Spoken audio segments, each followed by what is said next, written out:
learn the basic formula for area of a rhombus and a kite and go through some very basic examples. There are a couple other videos that you're going to want to watch that have a little more complicated problems that you could potentially see. So start with this one, obviously, and then go ahead and watch the other ones because there are some other types of problems. Before we get into our area, I do want to touch base on a couple of characteristics of a rhombus and a kite back from first semester in our quadrilaterals unit, just to make sure we remember some of these characteristics. So first of all, up here we have a rhombus. Remember, a rhombus has 4 congruent sides, as you can see by the same tick mark. The other thing we want to remember about a rhombus is that the diagonals bisect each other. And we have one diagonal here and one diagonal here. And we have our 90-degree angle here in the corner. That is super important because what you'll notice is that we now have kind of 4 right triangles in our rhombus. Okay. Kite over here, similar, but not exactly the same. A kite has consecutive sides that are congruent. So remember, consecutive means the sides that are next to each other. So these 2 sides and then these 2 sides. Like a rhombus, a kite does have diagonals that bisect each other, which forms our 90 degrees, again forming 4 right triangles. And then the other thing about a kite that is important to know is that this diagonal is bisected. It is cut in half. This diagonal is not. So that's why there's only tick marks on those sides. All right, so first of all, let's start with our basic formula. What you should notice in both your diagonal, in both of the figures, is that there are 2 diagonals. Okay, there are 2 diagonals in a rhombus and there are 2 diagonals in a kite. So our basic formula is going to be diagonal 1 times diagonal 2 divided by 2. So you basically take the length of one diagonal times the length of the other diagonal, multiply that together, and then divide by 2. That's going to give you your area formula. So go ahead and write that down. If you need to pause the video, and then let's move on to the next problem. Okay, starting off with just focusing on a rhombus.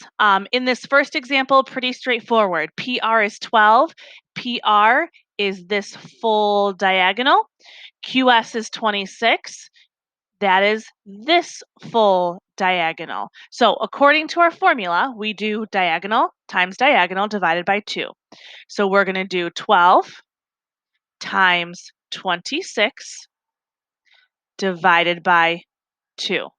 Plugging that into your calculator just to get the in-between step, 12 times 26 is 312 divided by 2.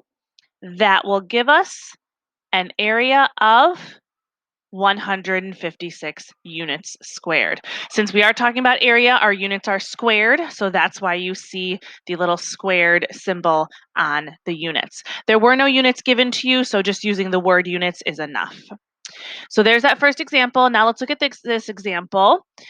In this example, what you should notice is that you're given EJ. EJ is only that portion of the diagonal. So that is what is 12. So EJ is 12. Then we have HJ. HJ, which is this portion of the diagonal, is 18. So notice how we don't have the full length of the diagonal. So that means EG, since the diagonals are bisecting each other, EG is going to be 24, which is 12 plus 12. And then HF is going to be 18 plus 18, which is 36. Now we have the full lengths of the diagonal. Now we can do our area. So we're going to do 24 times 36 divided by 2 to get the in-between step. 24 times 36 is 864 divided by 2. That will give us our area of 432 units. So there's two basic problems for the rhombus. Feel free, if you need to go redo those, just back the video up and do them again. Otherwise, we are going to move on to two examples of a kite. Same exact formula, remember? The only big thing is that, remember, the diagonals don't bisect each other, so we just have to be very aware of that. So first example over here. We know all of our pieces, diagonal times diagonal. So this full diagonal is going to be 6.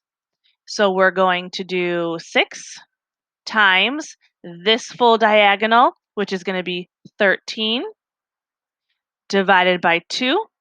So you can get the in-between step. 6 times 13 is 78, divided by 2.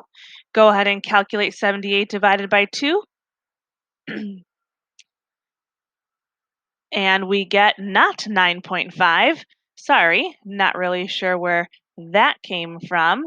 We actually get 39 meters squared. That is not correct. You can ignore that. All right, and then one more example over here of our basic shapes. We have our entire diagonal EG, our entire diagonal FH. We are going to take 10 times 7 divided by 2. That will give us 70 divided by 2. Go ahead and do your division, and you should get 35 inches squared. So there's your basic finding area of rhombus and kite. You will want to go and start watching some of those other videos now for more complicated problems, or start this one over if you need another review.